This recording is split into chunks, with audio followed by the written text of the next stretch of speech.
नमस्कार। जैसे कि आप देख रहे हैं कि सिवान नगर परिषद का चुनाव इस समय काफ़ी चर्चाओं में है और जिस तरह से पूरे बिहार में मूसलाधार बारिश हो रही है, इस बारिश के मौसम में भी जो प्रत्याशी हैं वो हर संभव प्रयास कर रहे हैं कि एक एक मतदाता के घर तक पहुंचा जाए, उनको बताया जाए, जगाया जाए। और इसी तरह का कुछ दृश्य आप देख रहे हैं सिवान नगर परिषद के। ये रामदेव नगर का गली है। यहाँ मतदाताओं से, जनता से मुलाकात करने के लिए संतोष कुमार शाह और जो प्रत्याशी हैं पूजा शाह और उनके तमाम समर्थक यहाँ क्षेत्र में भ्रमण कर रहे हैं। तस्वीरों के माध्यम से साफ तौर पर आप देख रहे हैं एक एक मतदाता तक और एक एक घर तक पहुंचने की कोशिश हो रही है। पहली बार ऐसा माहौल बन रहा है सिवान नगर परिषद में कि इस बार जो है जनता अपने मताधिकार को लेकर के खासा उत्साहित और काफ़ी जागरूक दिखाई दे रही है, जो लोकतंत्र के लिए बहुत बड़ा संकेत है। और ऐसे ही मतदाताओं में इसी तरह का अगर जागरूकता रही तो निश्चित रूप से सिवान नगर परिषद का चुनाव इस बार एक नया इतिहास कायम करेगा। सबसे बड़ी बात यह है कि मूसलाधार बारिश होने के बाद भी जो पूजा शाह के जो समर्थक हैं, शुभचिंतक हैं और इनके चुनावी अभियान को आगे बढ़ाने के लिए लगातार मशक्कत कर रहे हैं और क्षेत्र में भ्रमण कर रहे हैं, तो कहीं न कहीं इससे पता चलता है कि इस बार का जो चुनाव हो रहा है वो मुद्दों पर आधारित है और सिस्टम में जो गड़बड़ी है उसको सुधारने के लिए प्रत्याशी प्रयास कर रहे हैं। और जो क्षेत्र में भ्रमण हो रहा है, आप तस्वीर देख रहे हैं, यहाँ पर लोगों का जो जीवन है वो नारकीय स्थिति में है। सड़क की स्थिति काफ़ी खराब है और यहाँ जगह जगह जल जमा हुआ है। और संतोष कुमार शाह और इनके जो उम्मीदवार हैं पूजा शाह ने भ्रमण किया है और यहाँ के स्थिति ऐसी है कि खुद हम अपने सहयोगी कैमरामैन से चाहेंगे कि थोड़ा तस्वीर आप दिखाइए। अगर यहाँ विकास होता और विकास की योजना यहाँ तक आई होती तो शायद ऐसा नज़ारा, ऐसा दृश्य नहीं होता, क्योंकि यहाँ जगह जगह पानी लगा हुआ है, जल जमा हुआ है और कीचड़ से बिल्कुल जो है सड़क सना हुआ है। ऐसे में एक बहुत बड़ी बीमारी होगी, क्योंकि जो उम्मीदवार हैं पूजा शाह वो शिक्षित हैं, ग्रेजुएट हैं और चुनावी माहौल में जिस तरह से अपने आप को ये रिप्रेजेंट कर रही हैं, पब्लिक तक पहुंच रही हैं और एक एक मतदाता से आशीर्वाद ले रही हैं, इससे पता चलता है कि इनका अभियान जो है काफ़ी सक्रिय है और इस मौसम में भी हर घर तक पहुंचने की कोशिश हो रही है। तो आइए हम बात करते हैं संतोष कुमार शाह से, वो क्या कुछ कर रहे हैं। जिस क्षेत्र में हम लोग भ्रमण कर रहे हैं, उप सभापति के उम्मीदवार हैं पूजा शाह और ये ग्रेजुएट हैं, आप भी ग्रेजुएट हैं। तो उप सभापति के पद पर एक शिक्षित उम्मीदवार को जनता तलाश कर रही है और जिस जगह से हम लोग गुजर रहे हैं, हम लोगों ने खुद अपने आंखों से देखा कि यहाँ जल जमा हुआ है, सड़क जो है वो कीचड़ से लबालब है और बरसात का मौसम है। तो क्या कहेंगे, ये सब विकास यहाँ कुछ दिखाई दे रहा है? देखिए, बात ऐसा है कि जो भी पहले क्या हुआ क्या नहीं हुआ ये हम नहीं कहेंगे, किसी के खिलाफ या किसी के पक्ष में विपक्ष में नहीं कहेंगे, ठीक है।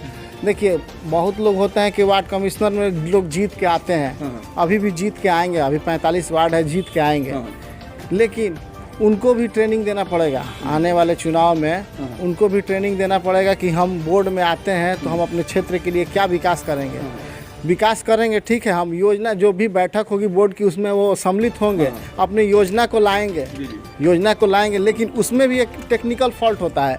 हमने योजना को दे दिया, उसका प्रशासनिक अगर स्वीकृति नहीं मिलती है, प्रशासनिक स्वीकृति क्या मतलब होता है कि आप फलना घर से फलना घर तक हम लिख के दे दिए कि योजना मेरा पास होना चाहिए, लेकिन उसको जेई इंजीनियर के द्वारा उसकी मापी की जाती है, मापी के अनुसार उसका एस्टीमेट बनता है। जो एस्टीमेट बनता है लाख में होता है, हज़ार में, जो भी हो, एस्टीमेट जब बन के वो फिर बोर्ड में अप्रूवल होता है। अप्रूवल हो जाता है तो उसको बोला जाता है कि प्रशासनिक स्वीकृति अगर मिल जाती है तब जाके वर्क काम आगे बढ़ता है। तो पिछले बोर्ड में क्या हुआ है, बहुत लोगों को पता नहीं था कि प्रशासनिक स्वीकृति क्या होती है। हमने योजना दे दिया लेकिन योजना लटका का लटका रह गया, काम जो है बाधित हुआ। तो जी पहली बार ऐसा हो रहा है कि नगर परिषद के लिए जनता वोट करेगी, सभापति उप सभापति का पब्लिक वोट करेगी, वार्ड लोग सिलेक्ट करते थे। जी। जनता का चुनाव सही होगा जी, एकदम जनता का चुनाव एकदम सर्वोपरि है और वो ये जो अधिकार दिया है सरकार ने सभी को दिया है।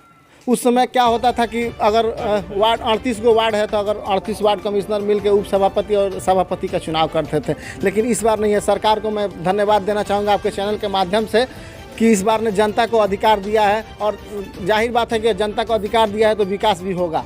देखो ये संतोष जी, तो पहले चेयरमैन रहे या वाइस चेयरमैन रहे, वो लोग वार्ड के हैंड में रहते थे, वार्ड लोग का जो निर्णय होता था उसको मानना पड़ता था, यानी विकास बाधित होता था। तो क्या माना जाए कि अब वार्ड से हट कर चेयरमैन या वाइस चेयरमैन कार्य करेंगे? देखिए, जैसे उनकी भी कुछ मजबूरियाँ होती थी, ठीक है, मैंने नगर पालिका को करीब से देखा है और उनकी भी कुछ मजबूरियाँ होती थी, मान लीजिए कि देखिए क्या होता है कि लोग अविश्वास प्रस्ताव लगाते हैं किसी के पक्ष में या किसी के विपक्ष में, तो थोड़ा सा दबाव रहता है।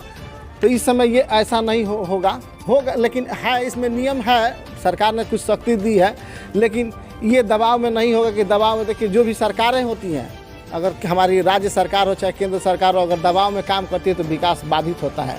एक चीज है कि सिवान नगर परिषद से बहुत सारे ऐसे दावेदार थे जो अपनी दावेदारी ठोक रहे थे उस सभापति पद के लिए, लेकिन सीट रिजर्व हो जाने से वो लोग चुनाव नहीं लड़ रहे हैं। उसके बाद से आप एक मजबूत दावेदार बताए जा रहे हैं सिवान नगर परिषद के लिए, तो क्या माना जाए कि जो भी वो लोग थे वो सपोर्ट में आएंगे?